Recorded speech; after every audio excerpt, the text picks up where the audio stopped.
Hello friends, time pass नहीं की YouTube channel में आप लोगों का स्वागत है। चलिए आज देखते हैं हम लोग सामान्य हिंदी का चैप्टर नंबर 8। इससे पहले मैंने चैप्टर 1, 2, 3, 4, 5, 6 और 7 को बहुत ही बेहतरीन तरीके से पढ़ाया है। अगर वो नहीं देखे हैं तो जाइए आप चैनल के प्लेलिस्ट को चेक कीजिए, वहाँ से आप संपूर्ण चैप्टर को बारी बारी से सब देख लीजिए। मैंने चैप्टर 1 में पढ़ाया है हिंदी भाषा की उत्पत्ति और विकास। चैप्टर 2 में मैंने पढ़ाया है हिंदी वर्णमाला। चैप्टर 3 में मैंने पढ़ाया है रस। चैप्टर 4 में मैंने पढ़ाया है अलंकार। चैप्टर 5 में मैंने पढ़ाया है समास। चैप्टर 6 में मैंने पढ़ाया है कारक। और चैप्टर 7 में मैंने पढ़ाया है शब्द विचार। मैंने जितने भी पिछले का वीडियो बनाया है सब बेस्ट है। यकीन मानिए कि उसके बाद आपको कोई भी बुक और कोई भी वीडियो देखने की आवश्यकता जीवन में कभी नहीं पड़ेगी। अगर विश्वास नहीं होता तो आप जाके वहाँ पर सब कुछ देख लीजिए, तब जाके आप मेरे चैनल को सब्सक्राइब कीजिएगा, लाइक कीजिएगा और शेयर कीजिएगा। और संपूर्ण हिंदी को शुरू से लेके अंत तक पढ़ने के लिए हमसे जुड़ जाइए और हम पे विश्वास कीजिए।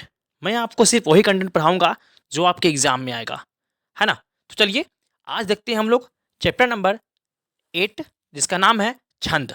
छंद को हम ऐसे पढ़ाएंगे आप लोगों को कि आपको दोबारा यह वीडियो जीवन में कभी देखना नहीं पड़ेगा। मैं इसमें सब कुछ पढ़ा दूंगा जो आप थंबनेल में देखे हैं। तो चलिए बिना देर किए वीडियो को स्टार्ट करते हैं। अगर वीडियो आप लोग अच्छा लगे तो प्लीज़ मेरे चैनल को सब्सक्राइब कर लीजिएगा और बेल आइकन को जरूर दबा लीजिएगा, ठीक है। चलिए देखते हैं। आज देखेंगे हम लोग छंद शून्य से शिखर तक। जी हाँ, इसमें मैं एक वीडियो में संपूर्ण छंद के बारे में सब कुछ पढ़ा दूंगा, ठीक है। चलिए देखते हैं। देखते हैं छंद होता क्या है। मात्रा और वर्ण आदि के विचार से होने वाली वाक्य रचना को छंद कहते हैं, है ना। इसमें छंद में क्या होता है, एक होता है मात्रा, एक होता है वर्ण। इस दोनों को संयोग से जो बनाया जाता है उसी को बोलते हैं छंद बोलते हैं, ठीक है। चलिए अब देखते हैं छंद की उत्पत्ति हुई कहाँ से है वास्तव में। चलिए देखिए, छंद शब्द चद धातु से बना है ना। आपको पूछे कि जो छंद होता है वो कौन सी धातु से इसका निर्माण हुआ है, तो धातु कौन होगा, चद धातु से छंद का निर्माण हुआ है, ठीक है। आगे बढ़ते हैं, उसका देखते हैं छंद का मतलब होता क्या है। तो छंद का अर्थ है आह्लादित करना, यानी कि खुश करना, है ना। किसी भी काव्य को पढ़ने से, है ना, अगर हमें खुशी मिले, मेरा मन आह्लादित हो जाए, तो उसे ही बोलते हैं छंद, ठीक है। चलिए अब देखते हैं आगे। अब देखिए यहाँ से समझते हैं आगे। छंद का सर्वप्रथम उल्लेख ऋग्वेद में मिलता है ना। छंद का सबसे पहले उपयोग कहाँ मिलता है, उपयोग हम देखते हैं ऋग्वेद में, ठीक है। सबसे पहला उपयोग। आगे बढ़ते हैं। जिस प्रकार गद्य का नियामक व्याकरण होता है, जैसे गद्य जो किस पे काम करता है, व्याकरण में काम करता है कि नहीं, लिखने की शैली, है ना, कैसे लिखा जाए, स्त्रीलिंग पुल्लिंग, है ना, कारक कैसे यूज किया जाए उसको। तो उसी तरह से पद का जो होता है क्या होता है, छंद शास्त्र होता है, ठीक है। जैसे गद्य का होता है नियामक व्याकरण, उसी प्रकार पद का होता है छंद शास्त्र, ठीक है। चलिए आगे बढ़ते हैं। अब देखते हैं छंद के महत्वपूर्ण पहलू क्या क्या होते हैं, ठीक है। चलिए देखते हैं। तो छंद के महत्वपूर्ण पहलू होते हैं, पहला है चरण, दूसरा वर्ण या मात्रा किसे कहते हैं, तीसरा है संख्या या क्रम क्या होता है, यति क्या होती है, घन क्या होता है, गति क्या होता है और तुक क्या होता है। इन सबों को हम देखेंगे बारी बारी से, ठीक है। चलिए देखते हैं आगे और बढ़ते हैं। चलिए तो स्टार्ट करते हैं यहाँ से। पहले देख लेते हैं वर्ण होता क्या है, समझते हैं, ठीक है। चलिए तो देखिए यहाँ पे वर्ण लिखा हुआ है, मुख से निकलने वाली ध्वनि को सूचित करने के लिए निश्चित किए गए चिन्ह वर्ण कहलाते हैं, ठीक है। जब हम मुंह से कुछ बोलते हैं, है ना, तो अगर उसी को हम लिख दिए, लेखनी भाषा में अगर लिख दिए तो ही होता है वर्ण, ठीक है। जैसे मौखिक बोलते हैं ना, हमसे मुंह से बोलते हैं ना, जैसे हम लोग पढ़ाए, आप लोग को पढ़ाए थे हिंदी भाषा की उत्पत्ति और विकास में, है ना, कि शब्द की सभी छोटी इकाई कौन सी होती है, तो वर्ण होती है ना। लेकिन आपको पूछे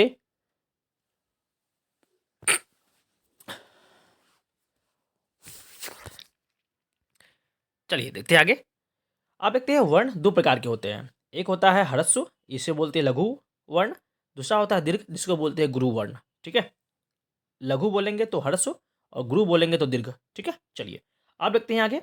गति क्या होती है, यति क्या होती है, सबको समझते हैं अच्छे से, ठीक है। देखिए गति क्या होती है, पढ़ते समय है ना, पढ़ते समय कविता के स्पष्ट सुखद प्रभाव को गति कहते हैं। जैसे हम पढ़ते हैं, रघुपति राघव राजा राम, पतित पावन सीताराम। तो ये क्या होगी, यह एक गति है। ठीक है, आपको इस गति में पढ़ना है कि जो सुनने वाला हो उसको क्या लगे, आह्लादित करे, मन को अच्छा लगे, सुनने में रमणीय लगे, है ना। तो वही होता है, गति होता है। ठीक है, चलिए अब आगे बढ़ते हैं। अब देखते हैं यति क्या होती है। तो छंदों में विराम या रुकने के स्थलों को यति कहते हैं। जैसे मैं बोलता हूँ, रघुपति राघव राजा राम, यहाँ जो रुके तो वही हुआ यति। ठीक है, पतित पावन सीताराम, रुक गए। तो जब हम रुकते हैं ना, एक पैराग्राफ को बोलकर, एक लाइन को बोलकर, है ना, तो ही होती है मेरा यति। ठीक है, चलिए अब बढ़ते हैं आगे और समझते हैं। अब देखते हैं आगे और समझते हैं तुक क्या होता है और छंद के प्रकार कितने हैं, कौन कौन से होते हैं। ठीक है, चलिए देखिए तुक क्या होता है। छंद के चरणों के अंत में एक समान उच्चारण वाले शब्दों के आने से जो लय उत्पन्न होती है उसे ही तुक कहते हैं। जैसे हम बोलते हैं, रघुपति राघव राजा राम, पतित पावन सीताराम। देखिए दोनों के लास्ट लाइन में क्या आया, वर्ड एक राम आया, है ना। जैसे रघुपति राघव राजा राम, पतित पावन सीताराम, राम राम आया कि लास्ट में, तो वही होता है तुक, है ना। तुक मिलाने से क्या होता है, कोई भी छंद होता है वो सुनने में क्या होता है, बहुत ही रमणीय हो जाता है। दूसरे जो सुनते हैं उसको बहुत ही मनमोहक लगता है सुनने में, है ना, और देखने में भी अच्छा लगता है। इसीलिए उसको बोलते हैं क्या, तुक बोलते हैं। ठीक है, चलिए आप समझ गए होंगे तुक क्या होता है। अब आगे बढ़ते हैं। अब देखते हैं छंद के प्रकार होते कितने हैं। तो छंद के अनेक प्रकार होते हैं, किंतु मात्रा और वर्ण के आधार पर छंद के मुख्यतः दो भेद होते हैं। एक मात्रिक, यानी कि मात्रा के हिसाब से कह रहा हो, एक वर्णिक या वर्ण के हिसाब से लगे। ठीक है, मात्रिक बोले तो मात्रा के हिसाब से, जैसे आ मात्रा होता है, ई मात्रा होता है, उ मात्रा होता है कि नहीं। और वर्णिक मतलब क्या, जैसे क ख वर्ण, जो भी वर्ण आ जाए वो सब क्या होता है, वर्णिक। तो दो प्रकार के होते हैं, मात्रिक और वर्णिक। चलिए आगे बढ़ते हैं और देखते हैं। इसमें देखते हैं चौपाई होता क्या है, समझिए, इसको अच्छे से समझिए। इसमें आपको पूछेगा एग्जाम्पल नहीं, लेकिन क्या पूछेगा हम बताते हैं। चलिए देखिए चौपाई होता क्या है, परिभाषा क्या है इसकी। चौपाई सममात्रिक छंद है। चौपाई क्या है, सममात्रिक छंद है। ये भी याद रखिएगा, यहाँ से भी क्वेश्चन पूछा गया था पिछली बार कि, है ना, कि चौपाई कौन सा छंद है, तो आपको बोल लगाना है सममात्रिक छंद है। ठीक है, चलिए इसमें 4 चरण होते हैं। हाँ, ये भी याद रखिएगा, चौपाई में 4 चरण होते हैं और प्रत्येक चरण में 16 मात्राएं होती है। तो कह सकते हैं 4 चरण और 16 मात्राएं। ठीक है, चौ से चौपाई, चौ से 4। ठीक है, ये याद रखिएगा। तो कह सकते हैं कि चौपाई में 4 चरण होते हैं और 16 मात्राएं होती है। देखिए हम गिनते कैसे हैं मात्रा को, यहाँ देखिए 1 2 3 4 5 6 7 8 9 10 11 12 13 14 15 16, है ना। यानी कि जितने भी मात्रा होते हैं इसको गिनते हैं तो क्या लगता है, ये 16 होता है टोटल, है ना। और कितने होते हैं, 4 चरण। चरण क्या हुआ, एक चरण, 2 चरण, 3 चरण, 4 चरण। तो ये चरण हुआ और ये मात्राएं हुई, है ना, जो गिनते हैं इसको मात्रा होता है। ठीक है, चलिए आप समझ गइएगा, है ना। चौपाई में 4 चरण और 16 मात्राएं होती है। ठीक है, चलिए अब देखते हैं दोहा। दोहा होता क्या है, समझिए। दोहा, इसकी परिभाषा देख लेते पहले। यह भी अर्ध सम मात्रिक छंद है। ये कौन सा है, अर्ध सम मात्रिक छंद है। ये दोहा में भी 4 चरण होते हैं और चौपाई में भी 4 चरण होते हैं, लेकिन इसमें अंतर क्या होता है बताते हैं। इसके पहले और तीसरे चरण में 13-13 मात्राएं होती है, जबकि दूसरे और चौथे चरण में 11-11 मात्राएं होती है। अब समझते हैं चरण क्या क्या होता है। हम बताए थे इससे पहले कि चरण क्या होता है, समझिए। ये पहला चरण है, ये दूसरा चरण है, ये तीसरा चरण है और ये चौथा चरण है, समझिए। तो इसे बोला गया है पहले और तीसरा। तो पहला और तीसरा यानी कि इसमें और इसमें कितने कितने मात्रा होंगी, तो इसमें मात्रा होंगी 13 मात्रा, आप गिन सकते हैं इसको। उसके बाद जो दूसरा चरण कौन है, ये दूसरा चरण है, और चौथा चरण कौन सा है, चौथा चरण ये नीचे वाला है। तो इस दोनों में कितना कितना होगा मात्रा, 11-11 मात्रा होंगी, समझिए। पहला और तीसरा में बोले तो आपको होगा कितना, 13 मात्रा होंगी, जबकि दूसरा और चौथा में कितना होगा, तो दोनों में होगा 11-11। बस आपको याद रखना है। ठीक है, चलिए अब आगे बढ़ते हैं और समझते हैं। चलिए समझते हैं, ये सारे सिलेक्टेड है। ठीक है, इसमें से हर बार कोई ना कोई में से पूछ लिया आता है, इसीलिए आपको सबको ध्यान देना है और इसमें से 100% 5 से 4 नंबर आपको जरूर मिल जाएगा। ठीक है, चलिए आगे देखते हैं। अब सोरठा होता क्या है, सोरठा समझिए, इसकी परिभाषा समझते हैं। यह क्या है, अर्ध सममात्रिक छंद है, यह भी एक अर्ध सममात्रिक छंद ही है। ठीक है, चलिए इसके प्रथम और तृतीय चरण में 11-11 मात्रा होती है, जबकि दूसरी और चतुर्थ में 13-13 मात्राएं होती है। देखिए अब समझिए, यहाँ अच्छे समझते हैं। देखिए एग्जाम्पल लेकर समझते हैं अच्छे से। चलिए देखिए सोठा में यहाँ देखिए, यानी कि अगर मान लीजिए इसमें क्या है, पहला और तीसरा में कितना होता है 11-11 मात्रा, जबकि दूसरा और चौथा में कितना होता है 13-13। ये किसका उल्टा है, तो ये आपका उल्टा है किसका, देखिए यहाँ पर चौथा में, यहाँ देखिए ये उल्टा आपका है दोहा का, है ना। दोहा का उल्टा क्या होता है, श्रोठा होता है। क्या होता है, श्रोठा होता है। दोहा का उल्टा क्या होता है, श्रोठा। दोहा में भी क्या था, दोहा में था प्रथम और दूसरा में कितना था 13-13, और दूसरा चौथा में कितना था 11-11। लेकिन श्रोठा में क्या होता है उल्टा, 1 और 3 में 11-11 मात्राएं होती है, जबकि दूसरा और चौथा चरण में 13-13 मात्राएं होती है। ठीक है, यानी कह सकते हैं दोहा और श्रोठा क्या होता है, आपस में विपरीत मानात्मक होता है, यानी कि उल्टा होता है। ठीक है, चलिए आगे देखते हैं। उसका देखते हैं कुंडलिया होता क्या है, समझिए। अब क्या देखेंगे, कुंडलिया होता क्या है। चलिए कुंडलिया, तो इसकी परिभाषा समझते हैं। यह विषम मात्रिक छंद है। आपसे पूछा जाए कि कुंडलिया कौन सा है मात्रिक है, तो यह विषम मात्रिक छंद है। इसमें 6 चरण होते हैं, याद रखिएगा। कुंडलिया में 6 चरण होते हैं, याद रखिएगा 6 चरण होते हैं, और प्रत्येक चरण में 24 मात्राएं होती है। इसमें प्रत्येक चरण जो होता है ना, 6 चरण मतलब इसमें सभी चरणों में कितनी कितनी मात्राएं होती है, 24-24 मात्राएं होती है। तो कह सकते हैं कि कुंडलिया में 6 चरण होते हैं और प्रत्येक चरण में 24 मात्राएं होती है। बस आपको याद रखना है। चलिए आगे रखते हैं। एक दोहा और के बाद में एक रोला जोड़कर कुंडलिया छंद बनता है। ठीक है, एक और देखते हैं, नेक्स्ट देखते हैं, समझते हैं। और देखते हैं नेक्स्ट, यहाँ देखते हैं रोला क्या होता है, समझिए।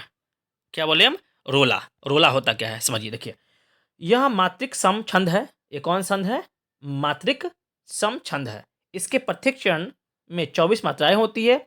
इसके प्रत्येक चरण 11 और 13 मात्राओं पर यति ही अधिक प्रचलित है। देखिए आप समझिए, इससे क्या होते हैं, इसके प्रत्येक चरण में क्या होते हैं 24 मात्राएं होती है। देखिए यानी कि चरण ये है, चरण ये है, इसमें कितना मात्रा होंगी, तो इस पूरे यहाँ से लेके यहाँ तक में 24 मात्राएं होंगी, और फिर यहाँ से लेके यहाँ तक में 24 मात्राएं होंगी। तो कह सकते हैं कि रोला के प्रत्येक चरण में 24 मात्राएं होती है। ठीक है, चलिए अब आगे बढ़ते हैं। उसका देखते हैं उल्लाला। उल्लाला होता क्या है, समझिए। ठीक है, चलिए उल्लाला क्या होता है। इसके पहले और तीसरे चरण में 15-15 मात्राएं होती है, जबकि दूसरे और चौथे में 13-13 मात्राएं होती है। समझिए, इसके पहले में और तीसरे में कितने चरण होते हैं मात्राएं, 15-15 मात्राएं होती है। लेकिन इसके दूसरे में और चौथे में कितनी होती मात्राएं होती हैं, तो 13-13 मात्राएं होती है। बस आपको याद रखना है। देखिए जैसे पहला ये हुआ, दूसरा ये हुआ, तीसरा ये हुआ, और चौथा ये हुआ ना। चलिए इसे बोला गया है पहला तीसरा, तो पहला ये है और तीसरा ये है, यानी पहला ये तीसरा ये।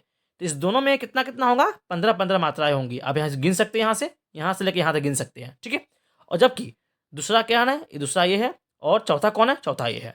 इन दोनों में कितना कितना मात्रा होगी, यहाँ से यहाँ तक में 13-13 मात्राएं होंगी। ठीक है, दोनों में, दूसरा में, चौथा में। बस आपको ये याद रखना है कि कौन से चरण में कितनी मात्राएं होती है। बस आपको ही पूछा जाएगा एग्जाम में। ठीक है, कोई एग्जाम्पल पूछाने जाएगा आपको। ठीक है, चलिए आगे बढ़ते हैं, देखते हैं। अब देखते हैं नेक्स्ट स्लाइड की ओर बढ़ते हैं और समझते हैं। अब देखते हैं इसमें वर्वय क्या होता है ना। वर्वय होता क्या है, समझिए। चलिए समझते हैं वर्वय क्या होता है। यह मात्रिक अर्ध सम छंद है। यह मात्रिक अर्ध सम छंद है। इस छंद के विषम चरणों, यानी प्रथम और तृतीय, विषम मतलब ही होता है ना, विषम संख्या जानते हैं ना क्या होता है, 1, 3, 5, 7, 9, ये सब विषम संख्या होती है। तो इसमें क्या होते हैं, विषम चरणों में, यानी कि प्रथम तृतीय में 12, और सम चरणों यानी दूसरा चौथा में क्या होता है 7 मात्राएं होती है। तो इससे क्या स्पष्ट हुआ कि वर्वय में 4 चरण होते हैं, और प्रत्येक चरण में क्या होता है, अलग अलग होता है। जैसे देखिए प्रथम और तृतीय में, यानी कि पहला और तृतीय में क्या होता है, यहाँ देखिए अच्छा से कहते हैं,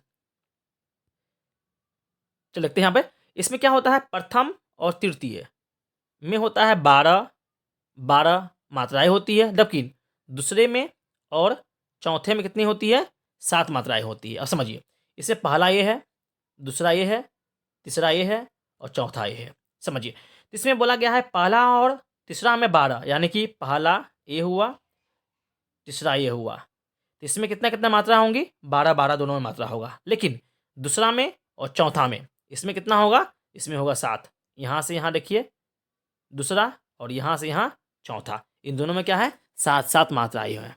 ठीक है, तो समझ में आ गया। बैरवे में क्या होता है, 4 क्या होते हैं, चरण होते हैं, और 1 और 3 में 12, और उसके बाद दूसरे और चौथा में 7 मात्राएं होती है। बस आपको याद रखना है।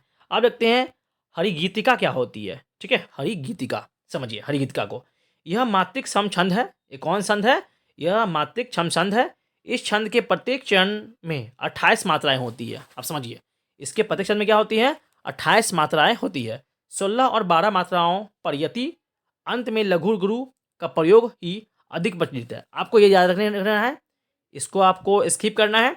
बस आपको ध्यान रखना है क्या, कि हरिगीतिका में प्रत्येक चरण में 28 मात्राएं होती है। बस आपको यह याद रखना है, यानी कि चरण की यहाँ से यहाँ क्या हो गया, इसका एक चरण है, और तो यहाँ से लेके और यहाँ तक में आपको कुल 28 मात्राएं मिलेंगी। आप गिन सकते हैं इसको। जबकि यहाँ भी नीचे का एक, ये भी एक चरण है, तो इसमें भी आपको हिम से लेके नाई तक में पूरे कितने होंगे, 28 मात्रा यहाँ भी मिलेगी आपको। ठीक है, तो हरिगीतिका में क्या होती है, प्रत्येक चरण में 28 मात्राएं होती है, इसका फिक्स है। ठीक है, चलिए, तो यहाँ पे आपका संपूर्ण छंद समाप्त हुआ। संपूर्ण हिंदी पढ़ने के लिए आप हमसे जुड़ जाइए, मेरे चैनल को सब्सक्राइब कर लीजिए, और वीडियो आपको अच्छा लगा हो तो प्लीज़ मेरे चैनल को सब्सक्राइब कर लीजिए। मैं आपको संपूर्ण हिंदी अपने इस चैनल के माध्यम से पढ़ाऊंगा। तब तक के लिए थैंक यू। जय हिंद, वंदे मातरम।